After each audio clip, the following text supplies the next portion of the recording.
All right, so we've talked a lot about the different ways that we can remember stuff. Now, I made a video, I think last year, called How I Ranked First at Cambridge University, the Essay Memorization Framework. And that video is on like 2 and a bit million views at this point. It's one of my most popular videos of all time. And that's a video that so many people have watched and have emailed me and have replied in the comments saying that that technique has really changed the game for them. So I'm gonna include that here just for completeness. But if you have seen that video on YouTube, then obviously there's no point in watching this. But hopefully you'll see that this essay memorization framework is what I used when I was in my third year to get the prize for number one in the exams. And it combines all of the principles of effective studying. It combines active recall, spaced repetition, interleaving, categorizing, mind maps, all sorts of stuff. And this was the year that I peaked in performance. And after that year, I was like, okay, cool, I can take my foot off the accelerator now. But yeah, let's include that video now, and I hope you enjoy it if you haven't seen it already. So there are basically 2 stages to this method. The first stage is the creation stage, and the second stage is the memorization stage. So in the creation stage, the objective is to create first-class essay plans for every conceivable essay title that they could throw at us in the exam. And in the memorization stage, we're going to be committing all of these essay plans to memory by systematically using active recall, spaced repetition, spider diagrams, and flashcards. The idea is that by the time the exam rolls around, you'll have memorized so many essay plans that a lot of them will just come up in the exam anyway because you've predicted the titles and you'll just be able to regurgitate stuff from your brain onto the paper. But even if stuff comes up that you haven't memorized, you'll know so much about the subject and you'll have so many content blocks in your head that you'll be able to generate a first-class essay from scratch. So that was a general overview. Let's now talk about the 2 components, the creation stage and the memorization stage in turn. So the broad objective of the creation stage is to create a large number of really good essay plans that you can then memorize in the memorization stage and regurgitate onto paper during your exam. Now, it's probably beyond the scope of this video for me to teach you how to write a good essay, and probably also beyond the scope of my own expertise, but I will share some tips on 3 main questions, and that's firstly, how you decide what essay titles to pick, secondly, how you plan the essay, and thirdly, how you make sure your essay plan is really good. So let's deal with those in turn. So firstly, how do we decide what essays we're going to prepare? The objective here is to scope the subject and find essay titles that cover the entire breadth of the syllabus. Now, the easiest way to do this is to look at past papers and look at whatever past papers you have available and see what essays have come up in the past, and you start off with those. And then once you've planned out those essays, you'll know enough about that subject in particular that you'll be able to put yourself in the shoes of examiners and start thinking, okay, what's a good essay title that I've not yet asked about? If you haven't got past papers available, then I'm very sorry to hear that. You're just going to have to put yourself into the examiner's shoes from the get-go, or you can actually go to your teacher, your professor, your lecturer, whatever, and say, hey, what's the sort of essays that might come up in the exam? What are some things I should be thinking about? So having made a list of what essays we're going to plan, we then need to actually plan those essays. And this is the fun part. This is the part that actually requires doing some cognitive labor. So the way I would do this is that I'd give myself 1 day per essay plan.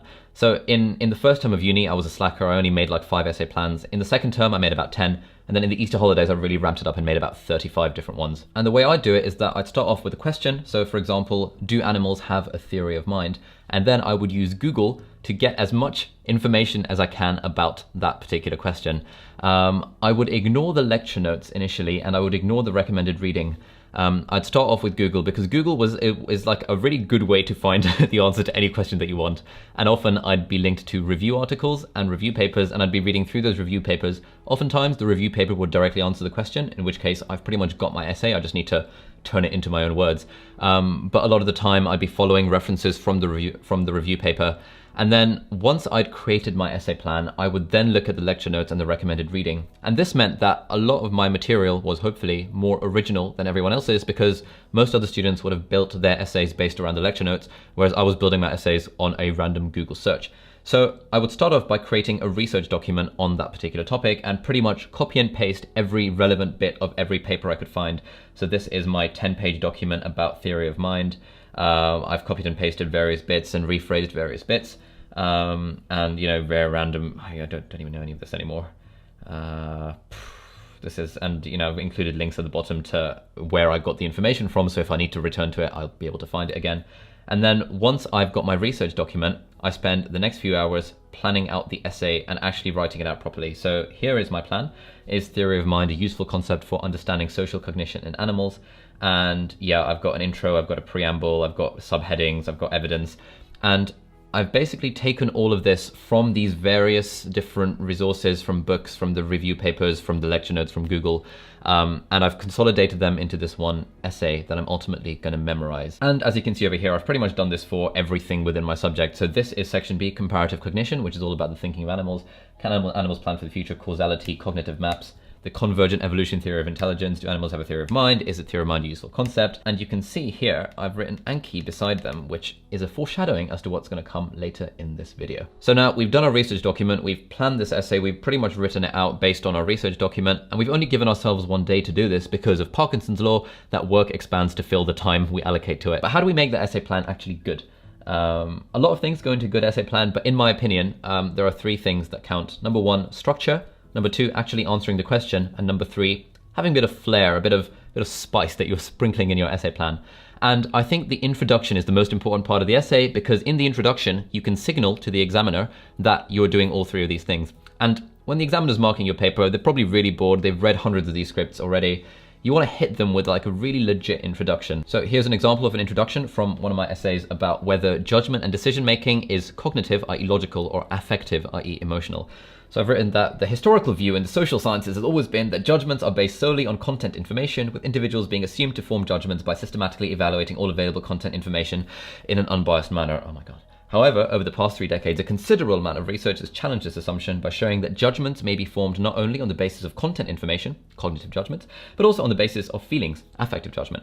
It is now well accepted that judgment can be both affective and cognitive. And here's where the good stuff comes. Whether it is one or the other depends on a multitude of factors. Number one, the salience of the affective feelings. Number two, the representativeness of the affective feelings for the target. Number three, the relevance of the feelings to the judgment. Number four, the evaluative malleability of the judgment. And number five, the level of processing intensity. And here is the ultimate clincher for this.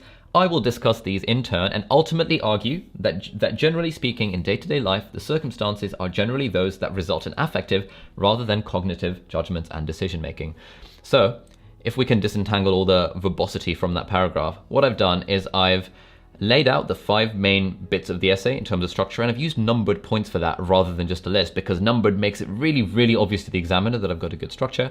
I've also said exactly what the answer to the question is. The question is asking whether our judgments are cognitive, i.e. logical, or affective, emotional. And instead of wishing-washing around it, I have said, in this essay, I will argue that they are emotional rather than cognitive in most elements of day-to-day life. So I'm telling the examiner, look, I'm answering the question, this is what you're going to get from me.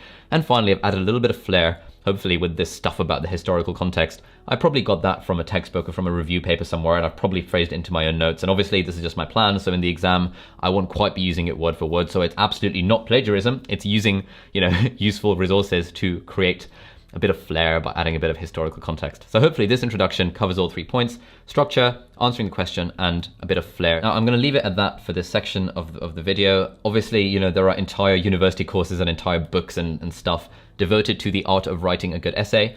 I don't personally think I'm very good at writing an essay, but I think I'm pretty good at using Google effectively and copying and pasting stuff into a research Word document and then turning it into fairly legit sounding prose.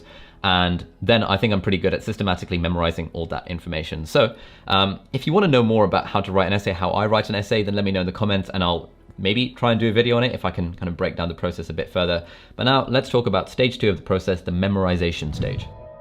Okay, so by this point, we've got a load of really good essay plans that we have created in Word documents. Now the objective in the memorization stage is to upload all of those essay plans to our brain so that we can then regurgitate them in the exam.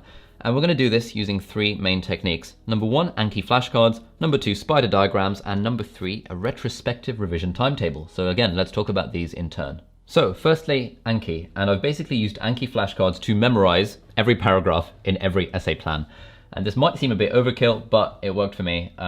So what I've done is, as you can see, I've got keywords on the front of the card like Bauer 1984, or Damisch et al. 2006, or Ellis et al. 1997, or short-term versus long-term memory introduction. I've even put the introduction into an Anki flashcard, and then over time I'll memorize these, because pretty much anything that goes into my Anki flashcards, because during the exam term I'm going through my flashcards every single day and I'm doing Anki's spaced repetition algorithm, I just know that anything that's in my Anki is just going to get uploaded to my brain with a small amount of effort put in by me to actually memorize this stuff.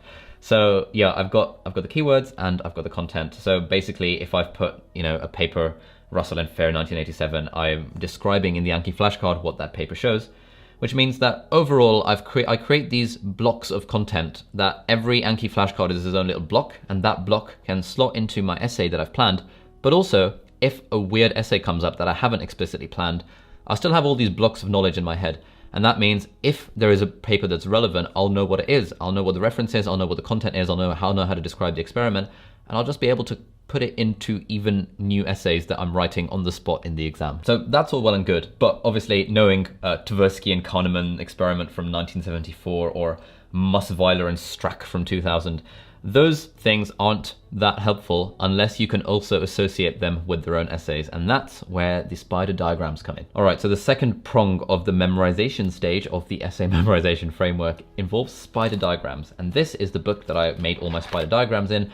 So having memorized a ton of content blocks from my essays using Anki flashcards, what I've now done is from the 20th of April onwards, I made spider diagrams, one-page diagrams of every single essay. So here's the first one about implicit versus explicit memory. We've done, various topics within memory, cognitive maps, metacognition. And the idea is that we've pretty much got the whole structure of the essay along with the keywords in the spider diagram. So this is the essay about short-term memory versus long-term memory. It starts off with an introduction, then something about single system memory, then something about the two components. And if we zoom in over here, we see I've written G plus C 1966. And that actually refers to the flashcard over here, where I talk about Glanzer and Kunitz 1966. And in my flashcard, I've got the content blog where I'm describing the experiment, and actually this is just like a whole paragraph. Another GNC experiment. This G 1972 is Glanzer 1972, Craik 1970, B and H is Baddeley and someone else. I think Baddeley and Hitch. Yeah, 1977. So I have all these content blocks in Anki, and I've just put the keywords onto the spider diagram so that when I'm creating the spider diagram and I write G plus C 1966, I know exactly what that refers to. Obviously, I've now forgotten 4 years later, but I used to know exactly what that referred to back in the day. And I've done this for every single one of the 40, 50 essays that I've memorized. And the way this would work is that every day I would just draw out various spider diagrams from memory. So on the 20th of April, as we can see over here, I did implicit, explicit, recollection, familiarity, semantic, episodic, short-term, long-term memory. Then on the 21st, I did future planning, I did theory of mind, I did theory of mind, usefulness, metacognition, cognitive maps, personality genes, black and white differences in IQ and intelligence, controversial subject. The Flynn effect, explanation, multiple intelligence. Wow, I was clearly very productive on the 21st of April 2015. But the point is that every single day I'd be drawing out these spider diagrams from memory, and if there were any bits that I didn't know or that I was shaky on, I would look up on my master spider diagram or in my master essay plan or in Anki, and I'd actively work on those. So over time, this ended up being like a really effective way to systematically use active recall to ensure that I knew absolutely everything. And like in the time before the exam, I was just bashing through these. So, 8th of May, we've done this one, we've done this one, we've done that one, another one, another one, another one, another one. I think this is all on the 8th of May, another one. Wow, yeah, this was like about a week before our exams. And on the 8th of May, I've just absolutely bashed through and planned about, I've just like drawn out my plans for about 15 different essays. So we've got our content blocks in Anki, we've memorized them using Anki, we've got our kind of essay structures using spider diagrams, we've memorized them using active recall. The final piece of the puzzle involves systematic spaced repetition. So how did I decide what I was going to do each day? If you've seen any of my revision videos, you might have come across the idea of the retrospective revision timetable, and that was what I used. I've made a whole video on this, so I'm not going to talk about it in depth. Basically, actually, I'm just going to show you over here. Where are we? Here we go. This was my retrospective revision timetable. So it's split up into section A, section B, and section C. So let's see, implicit versus explicit memory. Here we go. This actually works. So on the 20th of April, I studied implicit versus explicit memory. So I've marked down the date as the 20th of April. And then I've marked down all the various things I did on the 20th of April. And then I think on the 21st, I did some of B and C. Yep, so you can see on the 21st of April, when I active recalled these essay plans over here, wherever they are, I've marked them in the retrospective sheet. And then the idea is that the next time I do them, I am marking the date for that, and then I'm color coding it in red, yellow, green, whatever, depending on how well I knew it at the time. So I've done this for all the essays that I've memorized, and I've done it for all of my subjects within psychology. So there's much more detail in the video specifically about the retrospective revision timetable, where I explain exactly how it works, how I'd recommend using it, and why I think it's better than a standard prospective revision timetable. But yeah, that is the third prong of the memorization stage of the essay memorization framework. So that was an overview of the essay memorization framework that I use to systematically memorize about 45 to 50 different essay plans using a mixture of active recall, spaced repetitions, flashcards, and spider diagrams. So that was the essay memorization framework. I hope you found that useful if you hadn't seen the video already. If you had seen the video already, then I'm not sure why you're watching this bit of the video, but yeah, that worked really well for me. And you know, that book of essay plans that I showed in the video is still on my bookshelf to this day, behind like over there somewhere. And it's still my pride and joy, because I sometimes flick through that and think, wow, the amount of work I put into these third year exams, this is some good stuff. And I sort of wish I'd be able to apply that level of focus and dedication to more things that I do in my life, like, you know, YouTube or work or making this course or I don't know. But yeah, that was the essay memorization framework. Thanks for watching, and I'll see you in the next video.